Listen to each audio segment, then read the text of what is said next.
Hello friends, welcome to learn services. This is Ram Soni. आज हम बात करेंगे जेल प्रहरी की भर्ती परीक्षा के बारे में।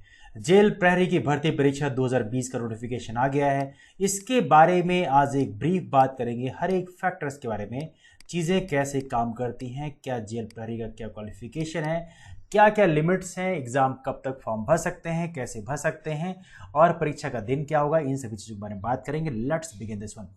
सबसे इंपॉर्टेंट पॉइंट जिसमें हम बात करेंगे वो पॉइंट ये है कि इसमें आपकी एज क्राइटेरिया कितना होनी चाहिए, इन सभी चीज़ों के बारे में बात करते हैं। एक एक करके चीज़ों के बारे में बात करते हैं। पहला इंपॉर्टेंट पॉइंट ये है कि ये जेल प्रहरी भर्ती परीक्षा 2020 की है। और कमाल की बात यह है कि यहां पर आवेदन भरने की जो प्रारंभिक तिथि है वो है 27 जुलाई। अंतिम तिथि है 10 अगस्त। मतलब आवेदन भरने आज से स्टार्ट हो जाएंगे। संशोधन करने की प्रारंभिक तिथि भी यही है। एग्जाम होगा 3 से 10 नवंबर 2020 को। तो इस तरह से आप लोग नवंबर के एग्जाम के लिए तैयार हो जाएं। फीस की बात करें तो कुल मिला के 5 रुपये फीस होगी सीधी भर्ती संविदा पदों हेतु, और 250 रुपये फीस होगी बाकी जो SC ST OBC के जो फ्रेंड्स हैं। देखिए यहां पर देखा जाए तो एक इंपॉर्टेंट पॉइंट ये है कि 60 रुपये कियोस्क में पैसे आपको देने पड़ेंगे। इसके अलावा 20 रुपये एक्स्ट्रा लगेगा। Anyway that's not important. परीक्षा पद्धति की बात करें, 3 से 10 नवंबर को जो पेपर होंगे वहां पर परीक्षा की पाली, प्रथम पाली की बात करें यहाँ पे 7 से 8 बजे पेपर होगा। और पढ़ने का टाइम, बट मेनली जो है पेपर का टाइमिंग होगा वो होगा 9 से 12 बजे के बीच में। दूसरा इंपॉर्टेंट पॉइंट है, द्वितीय पेपर जो होगा ये होगा 2 से 5 बजे के बीच में। तो ये दोनों चीजें आप याद रखेंगे, 9 से 12 और 2 से 5। प्लीज नंबर 1 काफी महत्वपूर्ण है। अभ्यर्थी का आधार पंजीयन अनिवार्य है। यहाँ पे चीजें लिखी हुई हैं और बहुत सारी चीजें हैं, इनके बारे में बात करेंगे। ज्यादा चीजें इंपॉर्टेंट चीजें इसमें नहीं लिखी हुई हैं। नाउ अब पॉइंट इसमें ये होता है कि एग्जाम की एलिजिबिलिटी क्राइटेरिया क्या है। आइए थोड़ा उसके बारे में बात करते हैं। Let's talk about that one. देखिए यहाँ पर बहुत सारी चीजें नियमों की नामावली लिखी हुई है। परीक्षा का पाठ्यक्रम क्या होगा इसके बारे में डेफिनेटली हम बात करेंगे, और कैसे एग्जाम चलेगा। Let's talk about that one. सबसे पहला जो इंपॉर्टेंट पॉइंट है वो है कुल मिला के 282 पद हैं। और 282 पद में किसके लिए कितने होंगे, थोड़ी इसके बारे में भी बात करेंगे। कौन सी कैटेगरी को कितना पोस्ट दिया गया है, आइए थोड़ा बात करते हैं। लेकिन उससे पहले पद का नाम जो है प्रहरी है। वेतनमान है 5200 रुपए से लेके 20,200 तक ये है। और ग्रेड पे होगा 1900 का। तो ये आप याद रखेंगे। साथ ही वेतनमान के पास ये जो सैलरी का जो स्ट्रक्चर है कुछ इस तरह से होगा, इसको आप याद रखें। नाउ देखा जाए तो यहाँ पे पद के बारे में लिखा हुआ है कि किस वर्ष कितना मिलेगा। पहले साल 70% मिलेगा, अगले साल जो है 80% तक पैसे मिलेंगे, सैलरी मिलेगी, और तृतीय वर्ष से 90%, और उसके बाद जो है पूरा अमाउंट मिलना शुरू हो जाएगा। ठीक है। और 3 साल तक आप एक प्रकार से प्रोविजनल पीरियड में रहेंगे, उसके बाद कंटिन्यू कर दिया जाएगा। आरक्षण तालिका की बात करें तो यहाँ पे काफी इंटरेस्टिंग है। अनारक्षित की बात करें तो कुल मिला के 282 पोस्ट हैं, जहां पे अनारक्षित मतलब अनरिजर्व के लिए दिया गया 105 पोस्ट। EWS के लिए 11 पोस्ट हैं। अनुसूचित जाति के लिए 45 पोस्ट हैं। अनुसूचित जनजाति के लिए 56 पोस्ट हैं। अन्य पिछड़ा वर्ग के लिए 76 पोस्ट हैं। इस वीडियो में इसके बारे में ज्यादा बात नहीं करेंगे रिजर्वेशन कितना है, लेकिन डेफिनेटली अगला वीडियो में बनाऊंगा कि रिजर्वेशन बेसिकली इसको कितना दिया गया है। Will talk about in the next video. जहां तक की बात करें, यहाँ पर जेल प्रहरी में संविदा कर्मचारियों के लिए 20% आरक्षित किया गया है। तो ये भी आप लोग याद रखेंगे। This also important. नाउ यहाँ पे एक सबसे इंपॉर्टेंट पॉइंट ये है कि न्यूनतम शैक्षणिक अर्हता कितनी होनी चाहिए। यह है 10+2 प्रणाली के अधीन आपके पास हाई स्कूल परीक्षा उत्तीर्ण होनी चाहिए, तब पुरानी प्रणाली से हायर सेकेंडरी परीक्षा उत्तीर्ण होनी चाहिए। ऑलराइट, तो ये आप याद रखें, कम से कम हाई स्कूल परीक्षा या पुरानी प्रणाली से हायर सेकेंडरी परीक्षा, मतलब 11वीं वाला, ये कंडीशन रखी गई है इस पोस्ट के लिए। ना पुरुष अभ्यर्थियों के लिए देखा जाए तो ऊंचाई का जो रखा गया है वो है 165 सेंटीमीटर, बिना सीना फुलाए 83 सेंटीमीटर होना चाहिए सीना आपका। महिला अभ्यर्थियों के लिए 158 सेंटीमीटर है, और सीने का यहाँ कोई जिक्र नहीं है। और देखा जाए तो इसके बाद 5 सेंटीमीटर फूलना चाहिए। You know what that thing, वो बाकी बहुत सारी चीज़ें सारे मापदंड है, लेकिन इतना कंपलसरी। ये हाइट का थोड़ा पैमाना दिया है, 165 सेंटीमीटर बॉयज़ के लिए, 158 सेंटीमीटर गर्ल्स के लिए है। तो ये आप याद रखेंगे। ऑलराइट, यहाँ पे कुछ और चीज़ें भी हैं। यहाँ पे आरक्षण का जो प्रतिशत है कुछ इस तरफ से दिया हुआ है कि अनुसूचित जनजाति के लिए जो प्रतिशत है वो है 20%। जनजाति के लिए जो है सॉरी अनुसूचित जनजाति के लिए 20% है, जाति के लिए 16% है, मतलब शेड्यूल कास्ट के लिए 16%, शेड्यूल ट्राइब के लिए 20%, OBC के लिए है 27%, और जनरल के लिए है, EWS के लिए है 10%। ऑलराइट, ना यहाँ पे एक चीज और भी है, परम जिला स्तरीय पदों पर सामान्य प्रशासन विभाग द्वारा जारी जिलेवार आरक्षण रोस्टर लागू होगा। तो ये भी आप लोग याद रखेंगे।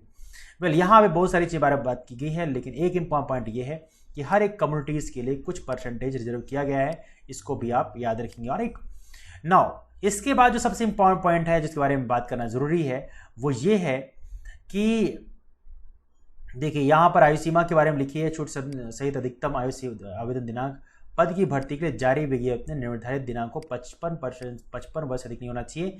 ये संविदा वालों के लिए है, ठीक है, संविदा कर्मियों के लिए है। लेकिन जो जनरल है उनके लिए जो एज लिमिट है वो लिखी हुई है यहाँ पे। Let me show this one to you, आपको दिखाता हूँ मैं थोड़ा सी, just 1 second. All right, age limit आप देख लीजिए थोड़ा सा, इसमें एज लिमिट आपका जिक्र यहां पर किया गया है। Just 1 second. देखिए यहां पर जो आयु सीमा है यहां पर लिखी गई, प्रहरी पद के लिए आयु सीमा न्यूनतम 18 वर्ष तथा अधिकतम 33 वर्ष होना चाहिए, ये इंपॉर्टेंट है। महिला आवेदक के लिए देखा जाए तो यहां पर जो है थोड़ा सा न्यूनतम 18 अधिकतम 38 वर्ष लागू होने की बात की गई है। महिला आवेदक हैं चाहे वो अनरक्षित हो वर्ग, या पुरुष की बात करें, पुरुष महिला आवेदक जो बेसिकली अनुसूचित जाति है, जनजाति हैं, पेशा वर्ग हैं, शासकीय निगम मंडल और ढेरों सारी कैटेगरी यहाँ पे लिखी है, तो उनके लिए है 35 वर्ष तक, तो ये भी आप लोग याद रखेंगे। तो बाकी जो प्रहरी पद के लिए आयु सीमा जो रखी गई है वो है 33 वर्ष, लेकिन जो महिला आवेदक हैं और बाकी जो रिजर्व कैटेगरी के जो हमारे फ्रेंड्स हैं उनके लिए जो है वो 38 साल मैक्सिमम रखी गई है, तो ये आप याद रखेंगे।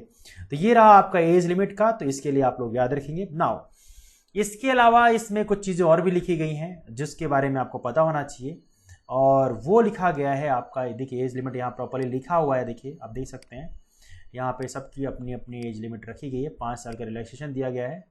नाउ यहाँ पे जो डेज काउंट होगी वो 1 जनवरी 2020 से काउंट होगी, तो इसको भी आप याद रखेंगे, that's also very important. Now अगला चलते हैं, आगे बात करते हैं यहाँ पर आपका सिलेबस क्या होना चाहिए, थोड़ा सिलेबस के बारे में चर्चा कर लेते हैं। आरक्षण के बारे में बहुत सारी स्पष्टताएं यहाँ पे दी गई हैं, लेकिन थोड़ी सी परीक्षा की योजना के बारे में बात करते हैं। प्रथम चरण का जो एग्जाम होगा इससे बोला गया है कि आपके 100 प्रश्न आएंगे और 100 अंक होंगे इसके लिए, प्रत्येक प्रश्न 1 अंक का होगा और 2 घंटे की अवधि का केवल एक प्रश्न पत्र होगा। इसमें सामान्य ज्ञान है, सामान्य हिंदी है, सामान्य अंग्रेजी है, सामान्य गणित है, सामान्य विज्ञान के हाई स्कूल स्तर के प्रश्न पूछे जाएंगे। और देखा जाए तो यहाँ पर जो मेरिट सूची बनेगी उसमें दिखाया है कि 10 गुना अभ्यर्थियों को बेसिकली रिक्रूट किया जाएगा। उसके बाद में कई सारे चरण चलेंगे। द्वितीय चरण में देखा जाए शारीरिक मापदंड परीक्षणों का शारीरिक प्रवीणता टेस्ट होगा, इसमें जो क्वालिफाई करेंगे उनको बाद में प्रोसीड किया जाएगा।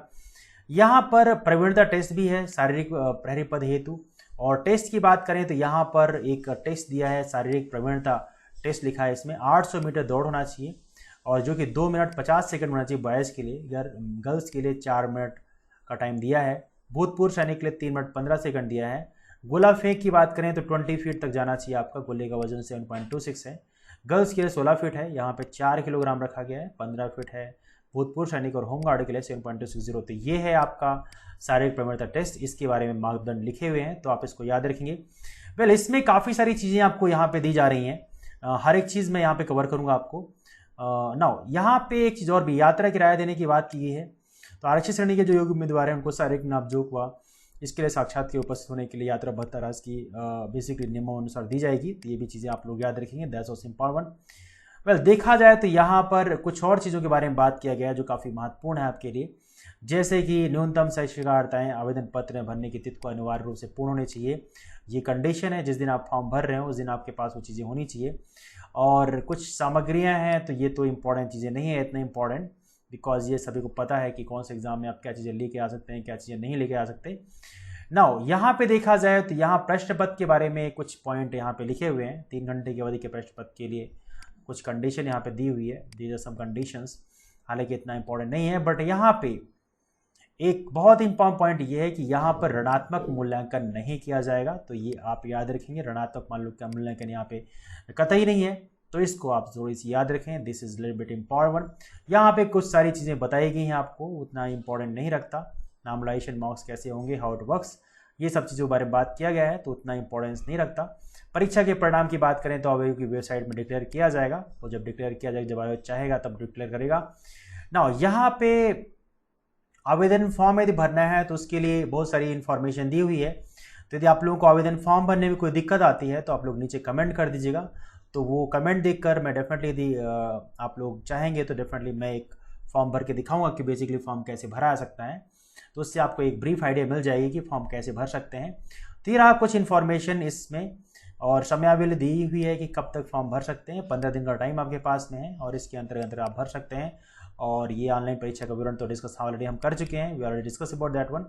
यहाँ पे फीस का जो वर्गीकरण है वो सब दिया हुआ है, तो ये ऑलरेडी हम बात कर चुके हैं। पाठ्यक्रम की बात करें तो लिखित परीक्षा का जो पाठ्यक्रम है, ये अपने चैनल में मैं इससे रिलेटेड जो वीडियो बनाऊंगा कि आप कैसे इस एग्जाम के जेल प्रहरी एग्जाम की तैयारी कर सकते हैं। कुल 100 अंक हैं यहाँ पे, और देख सकते हैं यहाँ पे सामान्य ज्ञान है, सामान्य हिंदी है, सामान्य अंग्रेजी है, सामान्य गणित है, सामान्य विज्ञान है। ये पूरा का पूरा पैटर्न बना रखा है। यहाँ पे 5 भाग बना रखे हैं हर एक पेपर में। एक पेपर में बेसिकली ये 5 पैटर्न होंगे, तो ये सारी चीज़ें यहाँ पे लिखी हुई हैं। और यहाँ पर बहुत सारी चीज़ें यहाँ पे है, समयावधि यहाँ पे आप कर सकते हैं, परीक्षा का नाम, परीक्षा का दिनांक, lot of things are related over there. इसके अलावा देखा जाए तो फॉर्म का एक ब्रीफ यहाँ पे दिया हुआ है कि ये फॉर्म है इस तरह से। यहाँ पे स्वघोषणा भी आपको लिखना पड़ेगा, साइन करना पड़ेगा, फॉर्म भर बहुत सारी इन्फॉर्मेशन यहाँ पे आपको फीड करनी पड़ेगी। This is all about the form. तेरा फॉर्म के बारे में एक ब्रीफ आइडिया, तो आपको यदि कोई दिक्कत है तो फर्दर आप पूछ सकते हैं कमेंट करके। तो बाकी जो है उसके हिसाब से मैं आपके कमेंट के हिसाब के अगला वीडियो बना दूंगा। एग्जाम की तैयारी यदि आप करना चाहते हैं और यदि हमारे चैनल के साथ में करना चाहते हैं तो चैनल को सब्सक्राइब करना मत भूलिए। यहाँ पर इससे रिलेटेड मैं वीडियो डालूंगा जिससे कि आपको आइडिया मिल जाए कि एग्जाम की तैयारी कैसे करनी है। फिलहाल इस वीडियो के लिए इतना ही। आप सभी लोग यहाँ पे आए, इसके thank you so much. Like करना मत भूलिए, अपने दोस्तों के साथ शेयर कर दीजिएगा और साथ में नीचे कमेंट करना मत भूलिएगा। तो आप सभी लोग यहाँ पे आए, thank you so much. Do not forget to subscribe the channel. मिलते हैं फिर, bye bye, take care, have a wonderful day ahead, keep forward and thank you so much to all of you. Take care, thank you so much, thank you.